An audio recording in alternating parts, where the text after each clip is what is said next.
بال لگتے ہیں وہ یہ چبھتے ہیں، وہ تو کافر ہو گئی، نکاح ہی ختم ہو گیا، پھر بیوی رکھنے کی کیا ضرورت ہے؟ کافر کا نکاح تو ہوتا ہی نہیں۔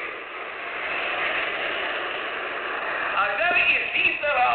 آپ دیکھیں کئی لوگ میں نے بھی دیکھے ہیں کہ ان کو کون بھی جو یار جلدی کر، اور یار میں نے ابھی شیو نہیں کی، دیکھا نہیں بال بڑے اچھے نہیں لگ رہے ہیں، اس کا معنی ہے وہ داڑھی کو برا سمجھ رہا ہے، وہ کافر ہو گیا۔ حضور کی سنت کو برا سمجھنا، اعتراض کرنا جو ہے وہ تو کفر ہے۔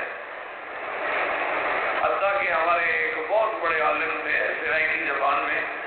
تو وہ تو ہمیشہ سرائکی زبان میں کہتے تھے کہ بھائی ہم تو اس نتیجے پہ پہنچے ہیں کہ کوئی آدمی مدینہ شریف کے کھجی کو طنز کرتے ہوئے کھجڑی کہہ دے تو کافر